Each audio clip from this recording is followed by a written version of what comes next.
Alright, what's up guys? Coming back on YouTube here with another Houston Texans video. On Sunday, the Houston Texans defeated the Buffalo Bills 23-17.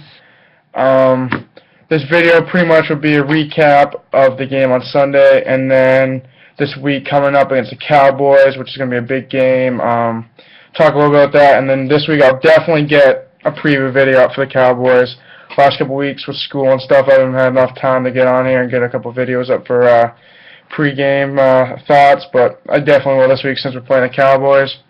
So the Texans defeated the Buffalo Bills 23-17. This win wasn't pretty at all. None of our wins have been pretty at all, really. The offense, as they have all season, struggled a lot. Running game, we had less than, I believe, 30 yards rushing combined, because Fitzpatrick had 16 yards, Foster had 8 yards, and Alfred Blue had 9. So that's not really that good at all. And all game we had a tough time trying to run the ball.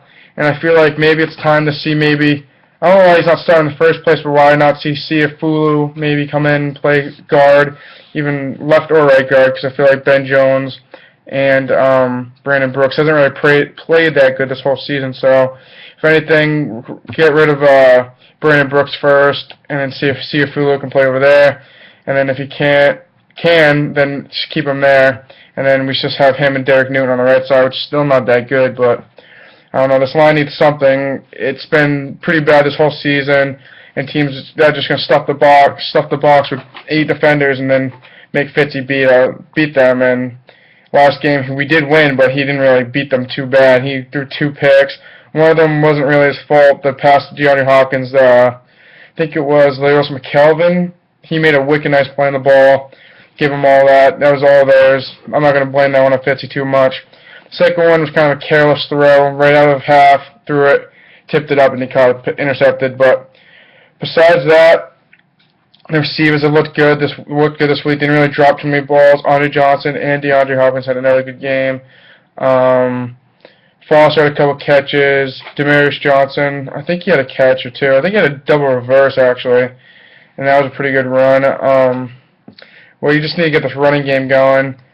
And Fitzy, in a way, helps it, but it's just because he hasn't enough time to throw it. They start scrambling a lot recently, and then I guess you can't really blame him too much. Like his offensive line doesn't really give him too much time, but his scrambles have actually helped us out a lot in like 3rd and 5 or any situation of that. He couldn't throw it, so he had to run it. Sometimes he hasn't got the first down, obviously, but yes, a couple days ago in that game with Buffalo, he made a couple good runs that helped this team get a couple first downs that really needed to get ahead of the game and start putting more points on Buffalo.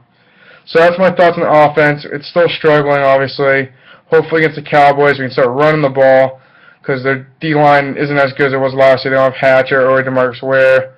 So hopefully we can run the ball way better against them. Morris Claiborne's out, a corner, so he's not one of the better. I think he was their second corner, but it's not like it's Brandon Carr and him are hurt. So hopefully we can run the ball and then set up the passing game more than we have the whole season. Defense played good as usual.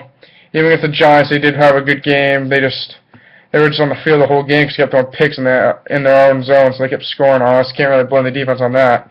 But this whole game, they pretty much stopped the run good. They probably gave up over 90 yards, but throughout the season, they've been giving up way more than that. So this is a pretty much good game for the defense. We're giving up rushing yards.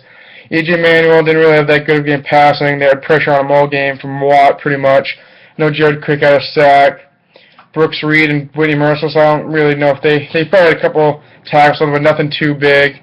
Drill Powell, I hate him, so I'm not going to bring him up. I'd rather Ryan Pickett in there, who made a couple plays and actually stood his ground for a guy that's actually 330 pounds. Actually looks like he's 330 pounds, not 230 pounds, but it's another day to complain about Drill Powell some more. Cushing had a good game. Total, all the linebackers did pretty good, wrapping up. Didn't really miss too many tackles. Secondary looked pretty good, even though Sammy Watkins did drop a few balls and A.J. Manuel did threw a couple guys. They didn't really get up too many things that too major. the Swearinger play when they got that huge touchdown. I think it was more of a miscommunication between him and Jonathan Joseph, because Joseph, instead of he was backpedaling and rightly saw, I think it was Scott Chandler come underneath. He kind of jumped the underneath route, and then Swearinger at that point thought he had someone deeper than he was, even though he was the safety, supposed to be the deepest man. But then he got burnt on that. But pretty much besides that, had a few sacks, had the pick 6 by Watt, which is really nice. And Morris at the end of the game had the interception. I've been pretty impressed with Morris. He's pretty much our second corner right now. I don't know if A.J. Boyd didn't play or he's hurt or something like that. I didn't really see him play last game, so maybe they have more trust in Harris or something like that, or Morris. I keep saying Harris because he has number 26, so I keep thinking of Brandon Harris. But Morris had a pretty good game. Kareem Jackson was all right. All around, this defense has been pretty good all season. The big question is, what I want to know is, when's Jadeveon Clowney coming back? We haven't really heard much in the media of them even bringing him up, but they said it was supposed to be between 4 to 6 weeks. He got hurt the first weekend, which was September 5th or 6th, 7th. He got surgery the next day, so it would be 1, 2, 3.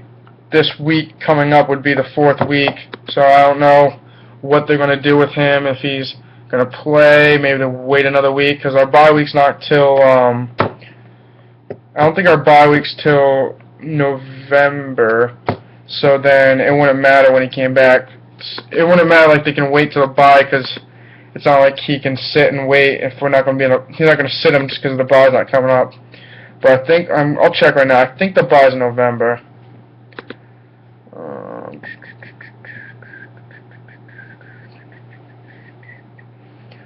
Our bye's week 10 in November, yeah. So he could be coming back this week against the Cowboys, Colts, because that's a Thursday night game, and then they have pretty much 2 weeks off. If anything, if they're really waiting for him to make sure he's not hurt and just let him heal out, I could see him coming back the 20th, because we play the Cowboys the 5th, and then Colts on Thursday night. Then we pretty much have a week and a half off till the next game. It's the Steelers, so maybe they wait for him to come back on that, probably fully healthy. His surgery wasn't so major enough that he couldn't, it probably wouldn't relapse him farther than the 4 to 6 week timetable, but we'll see. Special teams were pretty good. Punter, Shane Weichel had a couple great punts, and Randy Bullock didn't miss any kicks, so pretty good week with that. Coaching, play calling was what it's always like. Bill O'Brien still kind of got away from the bubble screens, which is kind of getting me annoyed. I kind of hate the bubble screens, but he only threw a few this game in the play calling, and then didn't really run too many stretches either. Well, we couldn't run it anyway, so it wouldn't have mattered. But so this weekend we are playing the Cowboys, one of my least favorite teams. Even before, I was really big into Texans. I really didn't like the Cowboys as is. I feel like they got a lot more credit than they really deserve. They haven't really done much in the past 10 years of any relevance at all. People always say, oh, look at the Super Bowls and all that stuff, but they haven't won anything in 20 years pretty much. So it's pretty much like New England fans saying, oh, kiss our rings, but they haven't won anything in 10 years. So they have a good team. I'm not going to come on here and say that they don't have a good team. They're 3-1. Romo, even though people can bash him, say that he's not that good, throws a bunch of picks, but he does do that, but he does at the end of the game usually bring them back into a game that they shouldn't even belong in. So you gotta watch out for Romo. DeMarco Murray's a threat. He can run. We've had trouble with running backs, more beefy backs, more like hard runners, but he's fast. He gets on the edge there. It's gonna be hard to tackle him. They had Dez Bryant, who's wicked good receiver. So John and Joseph, they will run around him all game. Terrence Williams, not that bad. Witten, he hasn't done much this season, but it's Witten. You can't really go against a Witten on that one. The defense, offensive line's pretty good. They have 3 first-round picks on there. I haven't really seen too many Cowboy games say if they really held their own, but on Sunday night they look pretty good. Defense, I'm not really known to their defense too much. I know they have Rolando McClain because he came out of retirement and came back to Cowboys. Morris Claiborne, Brandon Carr. Those are the corners, but Morris Claiborne's hurt. Sterling Moore, I saw he used to play for New England, and now he's a corner on the Cowboys. Besides that, I couldn't name anyone on the defensive line right now because I was thinking of Ware and Hatcher, but they're not there anymore. They might have signed someone over the offseason, but I'm not sure. Dan Bailey's a good kicker, and it's in Dallas, so anything can happen. Usually we struggle against the NFC teams. I don't know why either. We did beat the Redskins, but we did lose to the Giants pretty bad.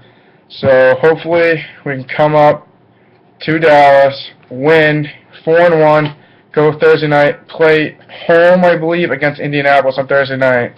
So hopefully come up, beat the Cowboys, and become 4-1. Can't really complain now with 3-1, better than last season as it is. So hopefully go on 4-1. Let's go Texans.